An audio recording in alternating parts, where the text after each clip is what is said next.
আসসালামু আলাইকুম। সম্মানিত দর্শক। আজ আমরা এমন একটা সময় এসে দাঁড়িয়েছি, যখন বাংলাদেশের রাজনৈতিক প্রেক্ষাপট একটা বিরাট পরিবর্তনের মুখে। ডক্টর ইউনূসের নেতৃত্বাধীন অন্তর্বর্তীকালীন সরকার প্রায় ১৬টি মাস পার করে ফেলেছে। দেখতে, দেখতে যে সময়টা পেরিয়ে গেল, তাতে ছোটখাটো কিছু চ্যালেঞ্জ এলেও তিনি মোটামুটি পার পেয়ে গেছেন। কিন্তু এখন যে পরিস্থিতি সামনে এসে দাঁড়িয়েছে, তাতে একটা মৌলিক প্রশ্ন তৈরি হয়েছে। তিনি কি আদৌ এই চ্যালেঞ্জটা সামলাতে পারবেন কিনা? তার ঘোষণা অনুযায়ী আগামী ১২ই ফেব্রুয়ারি নির্বাচনের পর তিনি ক্ষমতা হস্তান্তর করে চলে যাবেন। কিন্তু পরিস্থিতি এমন দাঁড়িয়েছে, নির্বাচনটি কি তিনি অনুষ্ঠিত করতে পারবেন? নাকি তার আগেই বাংলাদেশে একটি ভিন্ন পরিবর্তন আসবে? এই বিষয়টি নিয়ে আজ আমি আপনাদের সঙ্গে একটু বিস্তারিত আলোচনা করতে চাই। দেখুন, প্রথমে আমাদের একটু পেছনে ফিরে যেতে হবে। গত বছর ৮ই আগস্ট ডক্টর ইউনূস যখন প্রধান উপদেষ্টার পদে আসীন হয়েছিলেন, তখন তার আশেপাশের লোকজনের কথা, এমনকি তার নিজের কিছু বক্তব্য থেকে এমন একটা ধারণা তৈরি হয়েছিল, আর ৫ বছর নয়, ১০ বছর নয়, যেন তিনি আমৃত্যু ক্ষমতায় থাকবেন। এমনকি তিনি একবার বলেছিলেন, মানুষ নাকি চায় তিনি আরো ৫০ বছর ক্ষমতায় থাকুন। এই আত্মবিশ্বাসের মূলে হয়তো ছিল আন্তর্জাতিক সমর্থন, বিশেষ করে বাইডেন প্রশাসনের একটি নির্দিষ্ট নীতি। কিন্তু প্রথম ধাক্কাটা ইউনূস প্রশাসন খেয়েছিল গত বছরের নভেম্বরে, যখন মার্কিন প্রেসিডেন্ট নির্বাচনের ফলাফল প্রকাশিত হলো এবং ডোনাল্ড ট্রাম্প জয়লাভ করলেন। এই ঘটনাটা আন্তর্জাতিক ক্ষেত্রে বাংলাদেশের প্রতি আমেরিকার নীতিতে কি বিরাট প্রভাব ফেলবে, সেই আলোচনা তখন থেকেই শুরু হয়ে যায়। আমি মূলত যতবারই ভেবেছি, কমলা হ্যারিস যদি আমেরিকার প্রেসিডেন্ট থাকতেন, তবে বাংলাদেশে ইউনূস সাহেবের যারা আছেন, তাদের কি পরিস্থিতি হতো, ভাবতেই আমার গা অনেকটা শিউরে ওঠে। ট্রাম্প নির্বাচিত হবার পর আমরা একটা আশা করেছিলাম যে আমেরিকা যে বাংলাদেশ পলিসি বা সাউথ এশিয়ান পলিসি যা বাইডেন শুরু করেছিলেন, তা থেকে সরে আসবেন। তবে ইউনূস লবির পক্ষ থেকে তখন একটা দাবি করা হলো, আমেরিকার প্রেসিডেন্ট পরিবর্তন হলেও নীতির পরিবর্তন হয় না, ফরেন পলিসির পরিবর্তন হয় না। আমরা বললাম পরিবর্তন হয়, তারা বললেন হয় না। কিন্তু বাস্তবতা ছিল ভিন্ন। ট্রাম্প ক্ষমতা নেয়ার পর বিশ্বের অনেকগুলো জরুরি ইভেন্টে ইনভলভ হলেন, যেমন গাজা ও ইসরায়েলের লড়াই, ইউক্রেন ও রাশিয়ার সংঘাত। বিশ্বের সংঘাতগুলো মিটিয়ে তিনি সেই সাফল্যগুলো দাবি করতে থাকলেন। এই পরিস্থিতিতেও বাংলাদেশে বাইডেন প্রশাসনের প্রভাবটা কিন্তু অনেক দিন ধরে ছিল। এর একটা কারণ হলো, ঢাকায় মার্কিন দূতাবাসে যারা কর্মরত ছিলেন, তারা বাইডেন প্রশাসন কর্তৃক এখানে প্রেরিত ছিলেন। স্বভাবতই সেই মানুষগুলো বাইডেনের পলিসি ইমপ্লিমেন্ট করার জন্য অনেক বেশি মনোযোগী ছিলেন। কিন্তু আজ আমরা যদি ঢাকার মার্কিন দূতাবাসের দিকে তাকাই, বিশেষ করে আমেরিকান যারা কাজ করছেন, বাইডেন যাদের পোস্টিং দিয়েছিলেন, তাদের অধিকাংশই কিন্তু আমেরিকায় বা নিজ দেশে ফিরে গেছেন। এখন ট্রেসি অ্যান্ড জ্যাকবসনের মতো কয়েকজন আছেন। গত অক্টোবর পর্যন্ত ট্রাম্প অ্যাডমিনিস্ট্রেশন সাউথ এশিয়ার ব্যাপারে তখনও পুরো গুছিয়ে উঠতে পারেনি। কিন্তু আপনারা দেখছেন, এর মধ্যেই ভারতের সাথে আমেরিকার ১০ বছরের ডিফেন্স চুক্তি স্বাক্ষরিত হয়েছে। বাণিজ্য চুক্তি নিয়েও হৈ হৈ চলছে, যে কোনো দিন চুক্তি স্বাক্ষরিত হয়ে যেতে পারে। মূল অংশগুলো অনেক আগেই কিন্তু সেটেলড হয়ে আছে। সুতরাং গত নভেম্বরের পুরো মাস জুড়ে কাতারে, ভারতে এবং বাংলাদেশে এই ৪টি দেশে সিরিজ বৈঠক হয়েছে। এই বৈঠকগুলোতে মূলত বাংলাদেশের রাজনৈতিক ভবিষ্যৎ কি হবে সেটি নিয়েই ব্যাপক আলোচনা হয়েছে।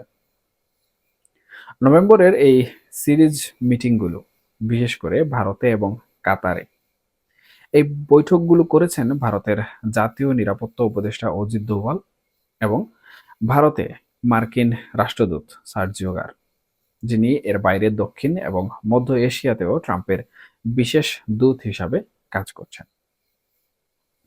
এই বৈঠকগুলোর ফলস্বরূপ আমেরিকার সাউথ এশিয়ান পলিসি এবং যেহেতু বাংলাদেশের বিষয়গুলো নিয়ে আমরা সচরাচর চর্চা করি, তাই বলছি এই বাংলাদেশ নিয়ে ভারত, আমেরিকা এবং এর সাথে ইউরোপিয়ান ইউনিয়নও অনেকখানি ফলো করে। তাদের তো কিছু একটা করতে হবে এই বিষয়গুলো নিয়ে, এবং তারা সেটি চূড়ান্ত করেছে। এবং এটি চূড়ান্ত করার পরে 5ই ডিসেম্বর বাংলাদেশ সময় রাতে, আমেরিকার সময় তখন দিন, তখন এই সিদ্ধান্ত ট্রাম্পকে জানানো হয়। ট্রাম্প সেই গৃহীত সিদ্ধান্তগুলো অনুমোদনও দেন। মূলত সেই দিন থেকেই বাংলাদেশের ফেট নির্ধারিত হয়ে গেছে। এর মধ্যে আমেরিকার প্রচুর প্রতিনিধি দল কিন্তু বাংলাদেশ ভ্রমণও করেছেন। সর্বশেষ একটা সেনা সদস্য দল এসেছিল বাংলাদেশের সাথে, একটা কমন তাদের বাৎসরিক ডায়ালগ ছিল। সেই ডায়ালগেও আমেরিকান টিমকে যিনি নেতৃত্ব দিয়েছেন, ব্রিগেডিয়ার জেনারেল সারা, তিনি আমাদের আর্ম ফোর্সের ডিভিশনের লেফটেন্যান্ট জেনারেল কামরুল ইসলামের সাথে মিটিং করেছেন। সেই মিটিংয়ে তিনি আমেরিকান ট্রাম্প সরকারের মনোভাব জানিয়ে গেছেন, যেখানে তিনি বলেছেন যে মার্কিন প্রশাসন বাংলাদেশে একটি ইনক্লুসিভ নির্বাচন চায়। কদিন আগে, গত সপ্তাহে, একটি অ্যাডভান্স টিম ফিরে গেল। তারা ফিরে গিয়ে রিপোর্ট দেওয়ার পরেই বাংলাদেশে খুব দ্রুত একজন বিশেষ দূত আসছেন। মূলত তারা দুজন আসছেন, সাউথ এশিয়ার অ্যাসিস্ট্যান্ট সেক্রেটারি অফ স্টেট পল কাপুর এবং সার্জিও গার, যিনি ভারতের মার্কিন রাষ্ট্রদূত এবং এই অঞ্চলের ট্রাম্পের বিশেষ দূত। তারা বাংলাদেশে আসবেন। বাংলাদেশে এসে তারা বাংলাদেশের সকল স্টেক হোল্ডারদের, ইনক্লুডিং ডক্টর ইউনূস, তাদের জানিয়ে দেবেন যে একটি ইনক্লুসিভ নির্বাচন তারা চায়। বাংলাদেশের ব্যাপারে আসলে ট্রাম্প এখন ভারতের চোখ দিয়েই দেখবেন। এর আগে আপনারা হয়তো জানেন, গত 13ই ফেব্রুয়ারি নরেন্দ্র মোদী হোয়াইট হাউসে গিয়েছিলেন, ট্রাম্পের সাথে মিটিং করেছেন। সেদিন ট্রাম্প সবার সামনে বলেছিলেন ভারতের চোখ দিয়েই বাংলাদেশকে দেখবে আমেরিকা। কিন্তু তারপরে জল অনেকটা গড়িয়েছে। ট্যারিফ নিয়ে এবং নানান ইস্যুতে ভারতের সাথে আমেরিকার সম্পর্কে একটা টানাপোড়েনও কিন্তু সৃষ্টি হয়েছিল। দেখুন, সেই টানাপোড়েনের ফলশ্রুতিতে আমরা বিশ্ব রাজনীতিতে একটা নতুন মেরুকরণ লক্ষ্য করেছিলাম। একদিকে আমেরিকা, আরেকদিকে চায়না, রাশিয়া, ইন্ডিয়া, ব্রিক্স এবং আরো অনেক দেশ। এর ফলে পুরো বিশ্ব রাজনীতিতে আমেরিকার যে একক আধিপত্য, সেটা একটা থ্রেটের মুখে পড়ে গিয়েছিল। ঠিক সেই মুহূর্তে ট্রাম্পের উপদেশদাতা আর পরামর্শদাতারা বলেছিলেন যে সাউথ এশিয়ায় আসলে ভারতের সাথেই বন্ধুত্ব করা উচিত। এর মধ্যে আমরা দেখেছি মার্কিন যুক্তরাষ্ট্রের সাথে পাকিস্তানের একটা সম্পর্ক গড়ে উঠেছে। একজন কূটনৈতিক খুব চমৎকারভাবে এই বিষয়টা বিশ্লেষণ করেছেন।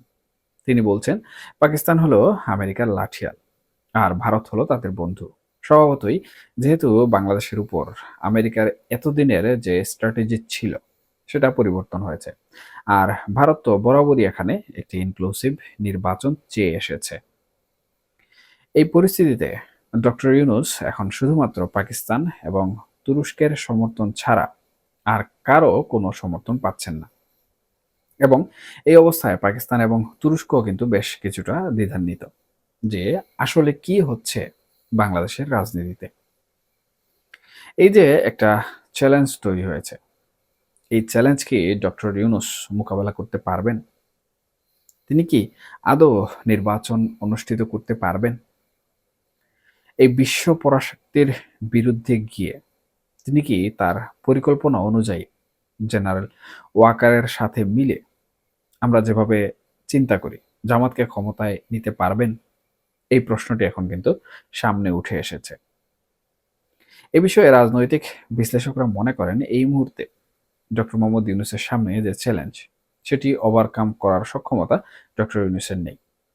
আর শুধু আন্তর্জাতিক চাপ নয়, ডক্টর ইউনূসের কিছু উপদেষ্টা যারা এর আগে আমরা দেখেছি খুব সরব ছিল, বিশেষ করে রাষ্ট্রপতির বিভিন্ন কথার পরে তারা নানা রকমের কথাবার্তা বলতেন।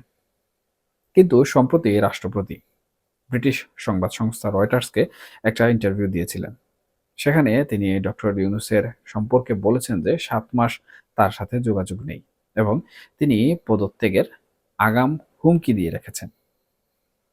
এটা অবশ্যই ইউনূস প্রশাসনের জন্য একটু বিব্রতকর ছিল। কিন্তু এরকম একটা সাক্ষাৎকার দেওয়ার পরেও আসিফ নজরুল সাহেব বা অন্য কোনো উপদেষ্টা কিন্তু এই বিষয়টি নিয়ে কোনো ধরনের মন্তব্য করেননি। এক কথায় করার সাহস পাননি। আসিফ নজরুল সাহেবকে একটি সূত্র জিজ্ঞেস করেছিল যে তিনি এর আগে রাষ্ট্রপতির বিভিন্ন ইস্যুতে প্রতিবাদ করেছেন, কিন্তু এবার কেন তিনি এই সাক্ষাৎকারের পরে কোনো উচ্চবাচ্য করলেন না। আসিফ নজরুল সাহেব জানিয়েছেন যে যেহেতু এটা ঢাকার একটা প্রভাবশালী রাষ্ট্রদূতের মধ্যস্থতায় হয়েছে, সেখানে তারা অসহায়, তাদের প্রকৃতপক্ষে কিছু করার নেই। কিন্তু এই সাক্ষাৎকারটি ছাপানোর ব্যাপারে একজন মার্কিন কূটনীতিবিদ ভূমিকা রেখেছিলেন।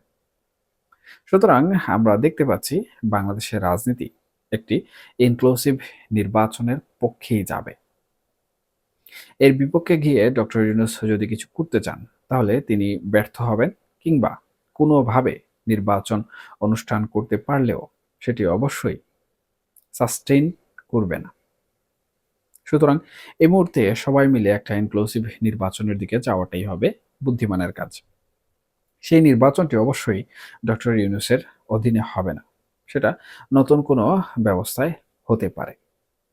এখন এই সার্বিক পরিস্থিতি ডক্টর মোহাম্মদ ইউনূস কিংবা অন্তর্বর্তীকালীন সরকারের যে নেগোসিয়েশন বা সমঝোতা রয়েছে সেটির উপর ভিত্তি করে কিন্তু দাঁড়িয়ে আছে।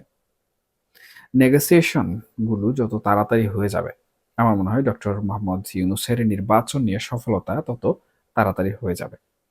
কিন্তু যদি এখানে নেগোসিয়েশন যেটিকে আমরা বলছি, সেটি যদি করতে নারাজ বা করতে ইচ্ছা প্রকাশ না করে অন্তর্বর্তীকালীন সরকার অথবা ডক্টর মোহাম্মদ ইউনূস, তাহলে আমরা যেমনটি বললাম যে ডক্টর মোহাম্মদ ইউনূসের সেই নির্বাচনটি প্রশ্নবিদ্ধ হবে, সেই নির্বাচনটি কোনোভাবেই সারভাইভ করবে না।